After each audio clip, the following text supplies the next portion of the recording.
Abre para mim aí, meus queridos, a sua Bíblia em Romanos 11, 36. Glória a Deus, aplauda a palavra, amém?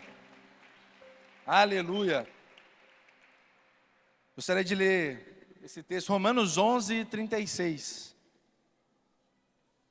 Só o versículo 36. Pois dele, por ele e para ele são todas as coisas. A ele seja a glória pelos séculos. Amém. Amém? Quantos conseguem compreender o que esse texto está dizendo aí? É simples, é muito pequeno, amém? Vocês conseguem compreender? Dá um sinal com a sua mão aí, amém? Amém, glória a Deus. Pois dele, por ele e para ele são todas as coisas. A ele seja a glória, para sempre, amém. Amém? O que eu quero pregar hoje com vocês é a respeito do que é ser cristão de verdade. Amém? O que é ser cristão de verdade? O que é ser chamado de cristão mais do que o pastor falou, uma palavra, é uma vida. E hoje eu quero ministrar o coração de vocês a respeito dessa verdade, dessa vida. E para começar a falar sobre isso, eu quero falar de um tipo de cristão que não é o cristão verdadeiro, não é o cristão que nós queremos ser. Quem aqui já ouviu falar do cristão de supermercado? Dá um sinal com a sua mão aí. Cristão de supermercado, quem já ouviu falar, dá um sinal com a mão. Amém? Ninguém? Ó, tem alguns que já ouviram. Tem gente que estava aqui quinta-feira no treinamento de liderança, ouviu. O cristão de supermercado, meu querido, ele nada mais é do que minha esposa hoje, ela precisou ir no mercado. E aí, ela, logo de manhã, ela falou, eu preciso comprar sabão em pó, que o nosso acabou. E mulher é doida, né, cara? Querer lavar roupa no domingo. Só minha esposa, né? Não sei se a esposa de vocês é assim também. Mas a minha queria lavar um pouco de roupa hoje. E não tinha sabão em pó. Ela falou, então eu preciso ir no mercado comprar sabão em pó, desodorante.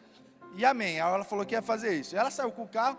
E quando ela voltou com o desodorante e com o refrigerante. Esqueceu o sabão em pó. Eu acho que ela não estava com tanta vontade de lavar a roupa, não. E é interessante isso, porque quando ela foi lá, ela não precisava comprar o refrigerante, só que ela quis comprar o refrigerante. E eu quero que você pense comigo que quando a gente entra num supermercado, está tudo preparado para que a gente venha consumir, não é verdade? A gente vai buscar no supermercado, só existe uma regra no supermercado, só uma lei. Você pode levar o que você quiser que tem lá dentro, se você tiver com o que pagar. É ou não é?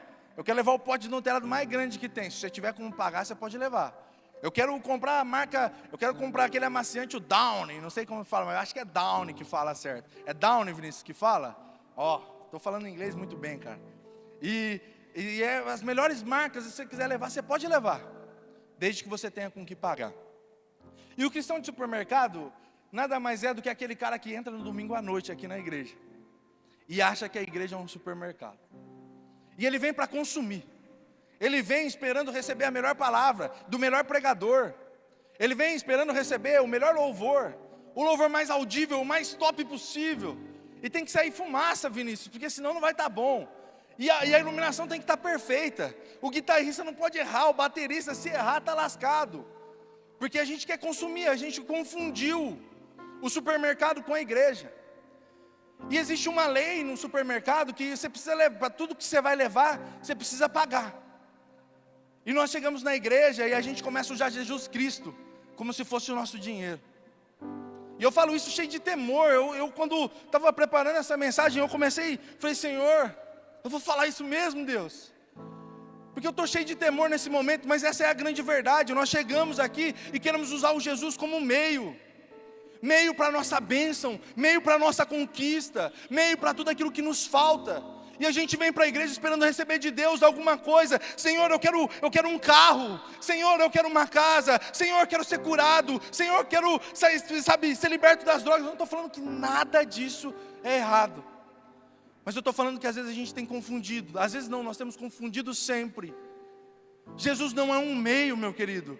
Não é uma moeda de troca, não é dinheiro, que eu possa vir aqui na igreja e entregar a Jesus, eu quero receber tal coisa em nome de Jesus, eu quero fazer tal coisa em nome de Jesus, e usamos isso como uma moeda de troca, Jesus como um meio.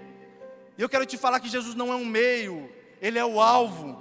Jesus não é um meio da nossa fé, Ele é o alvo da nossa fé.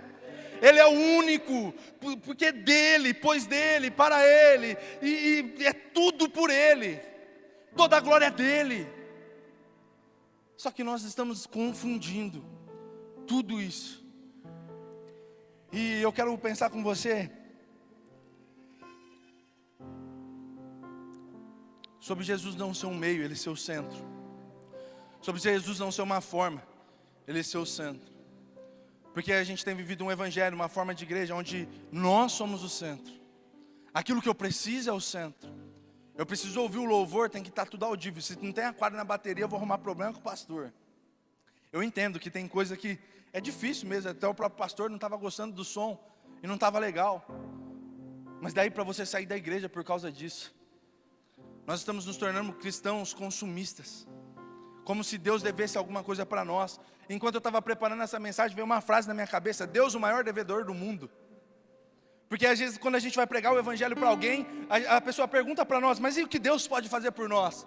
E nós, cheios de boas intenções, não é más intenções não. A gente começa a falar: Deus pode mudar a sua vida, Deus pode te tirar do vício, Deus pode fazer isso, Deus pode fazer aquilo. E é verdade ou não é que Deus pode fazer tudo isso? Pode ou não pode? Amém, não precisa ficar com medo, Ele pode. Só que nós usamos isso como se isso fosse a obra central do evangelho. Como se a obra daquilo que o Senhor fez na minha vida fosse a obra central do evangelho. Mas a verdade do evangelho, existe uma coisa que chamada o evangelho são as boas novas do Senhor. E essas boas novas não mudam a partir da minha experiência. Não mudam a partir daquilo que eu estou vivendo. As boas novas sempre foi e sempre será a palavra do Senhor. Ela já foi revelada, não tem nada que ser acrescentado. E eu lembro que um dia, uns 13 anos atrás mais ou menos, eu fui numa célula. E aí nessa célula a pessoa todo mundo começou a contar o seu testemunho de vida, como aceitou Jesus. E cada um começou a falar o seu testemunho de vida. E tinha algumas pessoas que tinham vindo do mundo, né? E tinham aceitado Jesus, então os testemunhos pareciam aparentemente ser mais bonitos. E aí tinha uma irmã, que eu não vou falar o nome, porque ela não está mais na igreja. E a gente aprendeu, foi numa palestra agora sobre os dados das pessoas, né? Então, mas eu vou falar o apelido dela é Ju. E essa pessoa, essa mulher, ela começou a falar que ela nunca viveu longe da igreja antes. E ela nunca teve um encontro de Jesus com Jesus para que Jesus mudasse a vida dela. E eu estava chegando na igreja fazia pouco tempo, 2 anos, 3 anos de igreja no máximo. E aí eu comecei a olhar para aquilo e eu me preocupei. Porque quando eu aceitei Jesus, eu falei: eu quero viver a minha vida inteira aqui. Eu quero criar os meus filhos aqui. E aí eu vi ela frustrada porque nunca tinha vivido nada lá fora. Porque nunca tinha vivido. Eu quero que vocês entendam, a motivação dela era o quê? Eu não tenho um testemunho bonito para contar. Eu não tenho algo maravilhoso para poder contar do que Jesus fez na minha vida. Só que eu sabia que aquilo não estava certo, não estava legal, aquilo não podia ser a verdade. E aí eu comecei a olhar e falei: os meus filhos, eu vou criar eles diante da palavra de Deus. E aí eles não vão ter um relacionamento com Jesus. Será que Jesus pode fazer o que pelos meus filhos, já que eles são cristãos? E o nosso maior problema é que, se a gente for olhar como que Satanás trabalha e como Deus trabalha, a gente vai entender a diferença. Sabe por quê? A gente começa a olhar o que Deus pode fazer pelo meu filho que nunca conheceu o mundo. O que Deus pode fazer, mas Deus não trabalha naquilo que Ele pode fazer por nós. O Evangelho não é sobre aquilo que Deus pode fazer por você, meu querido. O Evangelho, a verdade do Evangelho não é algo que Deus possa entregar para você, não. A verdade do Evangelho é sobre aquilo que Ele já fez por você. Simples e nada mais, é só isso. E Satanás sabe como ele trabalha? Sobre aquilo que nos falta. Nos falta dinheiro, nos falta casa, nos falta carro, nos falta isso, nos falta experiência, nos falta, sabe, uma experiência sobrenatural no culto, nos falta um sinal, nos falta uma revelação, nos falta aquilo e nos falta aquilo outro. Parece que é cheio de boas intenções isso tudo. Mas nós viemos ao culto, ao invés de entregar algo para o Senhor, nós viemos consumir algo. Ao invés de nós chegarmos aqui, nos derramar diante de Deus e estar junto com Ele, e ser um transbordar de tudo aquilo que a gente tem vivido com Deus, a gente chega aqui e quer receber, aqui é o nosso ápice da nossa vida cristã, receber a melhor palavra, e receber a melhor oração, receber cura, receber milagres, receber revelação. Eles têm jogado um fardo em cima dos pastores, que agora eles têm que promover experiência. Não tem que ser só um culto, tem que ser experiência. A pessoa tem que entrar, tem que sentir o cheiro da igreja. Olha só, que cheiro maravilhoso. Um perfume exalando, fumaça saindo, luzes. Eu não estou falando que nada disso é ruim. Mas isso tudo tem acontecido porque os pastores, eles têm tentado prender a sua atenção para uma verdade que é o Evangelho, que é Cristo. Só que quando nós estamos sendo tão consumistas, que se não tem nada para oferecer, se não tem nada para entregar, a gente abre as portas, vai embora e procura outro lugar. E eu quero pensar com você a respeito do que é ser cristão de verdade. Porque essa é a forma de ser cristão, que não é... Tem um paninho para limpar a boca aqui, né? Estou limpando com a mão, pessoal. Tem essa forma que essa não é a forma legal, mas tem a forma certa de ser cristão. Existe um jeito de ser cristão, que é o cristão da Bíblia. Eu não sei se você é como eu, mas quando eu leio a Bíblia eu falo assim, cara, que top isso. Jesus no meio deles, o Espírito Santo, Jesus falando para eles que ia enviar o Espírito Santo. Glória a Deus, já trouxeram até outra água. E Jesus ia mandar o Espírito Santo, Ele ia estar no nosso meio, Ele ia estar nos ajudando. A gente ia estar se relacionando com Deus. E eu olho para tudo isso e eu acredito nisso. Eu vejo lá em Atos 2, como o pastor prega constantemente na nossa igreja, o Espírito Santo, o vento impetuoso veio, aquelas pessoas foram batizadas. Eu creio nisso. Eu não consigo ler a Bíblia e não acreditar naquilo que aconteceu. Eu não consigo ler a Bíblia e não acreditar que Jesus de fato existe. Só que a verdade do Evangelho, se eu perguntar para vocês o que é ser cristão de verdade aqui, uns vão falar, ser cristão de verdade é amar Jesus. Isso é mentira? Não, não é mentira, mas é meia verdade. Isso não é a verdade completa. Se eu perguntar para outros, é amar o meu próximo como Jesus nos amou. Isso é mentira? Não, isso não é mentira, mas isso é uma meia verdade. Isso não é simplesmente só isso. A verdade do Evangelho é simples. Quando Deus criou o ser humano, Ele não criou porque estava carente, não criou porque precisava de nós. Ele não criou a gente esperando pagar a gente em algum momento. Não, Deus criou o ser humano porque decidiu ter uma família.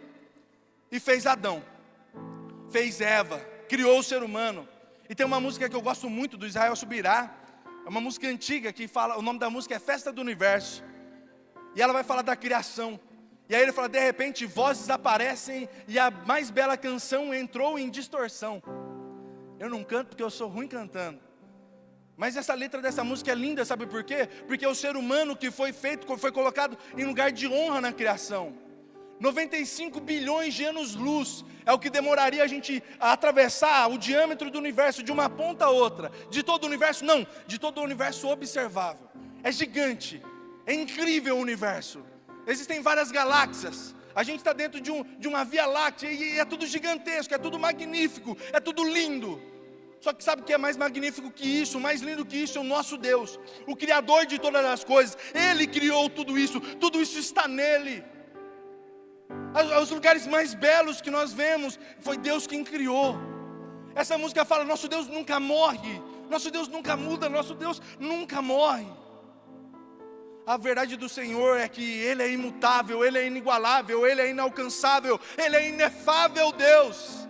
Inefável Deus, palavras não podem descrever quem é o nosso Deus. Então quando Ele nos criou, não é porque Ele precisava de nós, mas Ele criou porque decidiu ter uma família. E quando Ele fez toda a criação, Ele me colocou em lugar de honra, Ele te colocou em lugar de honra. Só que nós pecamos contra Deus. E agora a verdade do Evangelho é que nós atraímos a ira de Deus. Lá em João 3, 36, abre para mim também, por favor. João 3, 36.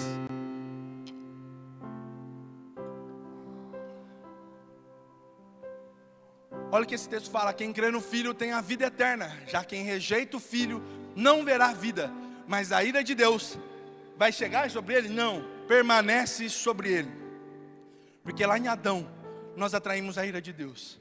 Muitos cristãos pensam que o problema da humanidade é com Satanás. Mas a verdade do Evangelho vem nos mostrar que o problema da humanidade não é com Satanás, é com Deus. O nosso problema não é com Satanás, que vai queimar no fogo do inferno, é com Deus. Um dia a gente estava numa mesa de conversa, eu, o pastor, o Gu e o Vinícius. E aí o Vinícius usou uma hipérbole, palavra bonita, né? Ele falou assim, quando o diabo enviar você para o inferno, né? Lembra, Vinícius, disso aí? E aí o Gu falou, não, mas não é o diabo que vai levar a gente para o inferno, vai mandar a gente para o inferno. E aí o Vinícius falou, não, eu usei uma hipérbole. Eu falei, o cara saiu bem. O cara quando fala bonito, ele sai bem das situações. E sabe por que isso é tão interessante? Para nós ali, a gente tinha certeza disso. Mas às vezes nós estamos confundidos, achamos que o nosso problema é com Satanás. E não, o nosso problema não é com Satanás. Satanás não tem poder algum de nos mandar para o inferno. Satanás não tem poder nenhum para me julgar no inferno.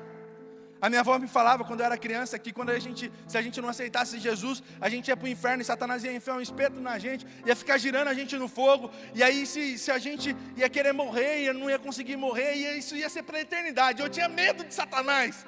Falei, meu Deus do céu, para trás de mim, bicho feio. Com medo de virar churrasco. E todo churrasco que nós fazíamos, ela falava disso. Ficava vendo a carne no espeto, ela falava, meu Deus do céu, Satanás não, inferno não. Só que a verdade é que Satanás vai sofrer tanto quanto eu lá no inferno. Sabia que existe um lugar? Quem aqui já foi viajar e alugou um apartamento alguma vez? É bacana, né? Quando você chega lá na recepção, ó, eu reservei um quarto pela internet, hoje é assim, né? Aí a pessoa te dá a chave, o quarto é tal? Você é tal pessoa? Sim, é tal pessoa. Me dá seu documento. Aí você dá o documento lá. Ah, a gente estava esperando você. Aí você entra lá no quarto, as camas estão preparadas, o banheiro está tudo preparado, está tudo arrumadinho te esperando. E é muito bacana, minha filha ama hotel. Aquelas máquinas que vendem salgadinho, vende refrigerante. Nossa, apaixonado. Papai, você vai trabalhar para ganhar muito dinheiro, para a gente viajar, ficar no hotel e comer salgadinho no hotel? Eu falo, filha, papai vai trabalhar para isso. Toda vez que eu vou trabalhar, ela quer ir comigo. Eu falo, pai, tem que ganhar dinheiro, filho. E ela fala, você vai trabalhar por causa disso? Eu falo, é por causa disso. Ah, então tá bom. Aí ela me dá um beijo e eu vou. E é maravilhoso, só que saber que antes de você nascer, quando você nasceu, na verdade, tinha um lugar preparado para você. E antes que você dê glória a Deus, esse lugar não era o céu, era o inferno.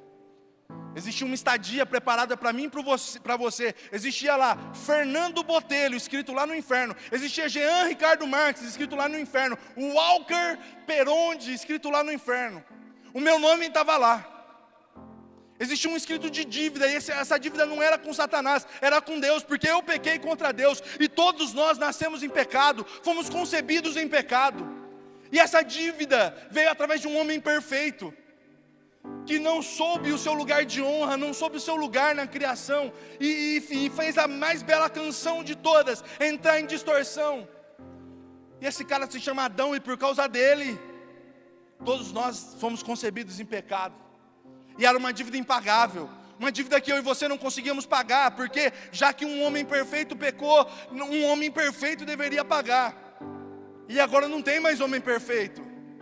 Parar de usar droga, eu consigo parar de usar droga por mim mesmo. Sabe, ser um cara politicamente correto, eu consigo por mim mesmo. O cara que nasceu em boa família, ele tem herança, ele não precisa de dinheiro, ele não precisa de carro, ele não precisa de casa, ele não precisa de nada disso. Os filhos dele não vão precisar de nada disso. Só que ele é tão miserável quanto eu, porque ele foi concebido em pecado, e ele atraiu a ira de Deus sobre ele. Sabe por que a igreja não consegue pregar para as pessoas de status social mais elevado? Sabe por quê? Porque nós começamos a pregar um evangelho sobre aquilo que nos falta. Deus vai suprir tudo aquilo que te falta. E no pessoal mais elevado, de uma situação mais elevada, não falta muita coisa. Deus não pode fazer nada por eles, porque nós aprendemos a um evangelho de consumistas, como se Deus devesse alguma coisa para nós, como se Deus precisasse fazer alguma coisa por nós. E não, Deus não precisa fazer nada por nós. E se Ele faz algo por nós, é pela sua infinita graça e misericórdia, pelo seu infinito amor.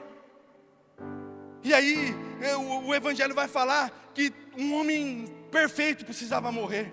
Lá em Gênesis 15 a gente vai ver uma aliança que Deus vai fazer com Abraão. E quando Abraão está fazendo essa aliança com Deus, a palavra vai falar que ele prepara todas as coisas. Abraão prepara tudo, pastor. Prepara todo o sacrifício ali. E eu não sei se você sabe, mas naquela época, quando eles iam fazer uma aliança, eles preparavam um sacrifício. E aquele sacrifício queria dizer alguma coisa. Eles partiam um animal ao meio, o animal tinha que ser perfeito. Eles partiam um animal ao meio, eles firmavam aquele acordo. Isso queria dizer o quê? Se eu fizer qualquer coisa que a gente não combinou aqui, se eu quebrar essa aliança de alguma forma, seja feito comigo como foi feito com este animal. E a palavra do Senhor vai falar que Abraão começa a fazer uma aliança com Deus. Deus faz uma aliança com Abraão. Só que a palavra vai falar que quando Deus está para fazer essa aliança, Moisés, Abraão prepara todo o sacrifício, prepara tudo, os animais estão lá. A palavra fala que ele entra num profundo sono. Outras traduções vai falar que ele entra num torpor, que é a mesma situação que Adão entrou lá na criação, quando Deus tirou a sua costela.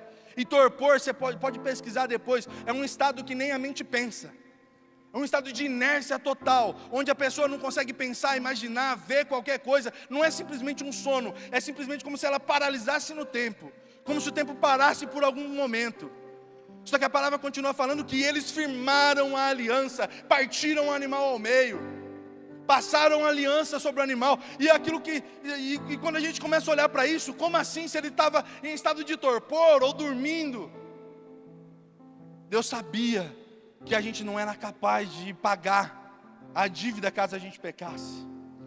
Deus sabia que a gente não era capaz de ser fiel a essa aliança. Então quando ele vai fazer uma aliança com Abraão, ele não faz uma aliança simplesmente com um homem, mas faz uma aliança consigo mesmo. Naquele momento, Abraão ele entra nesse estado de torpor, e Jesus fala para ele, ó, sai daqui, calma, agora deixa para mim. Eu vou tomar o seu lugar. Eu vou fazer aliança com Deus. Eu vou fazer aliança comigo mesmo.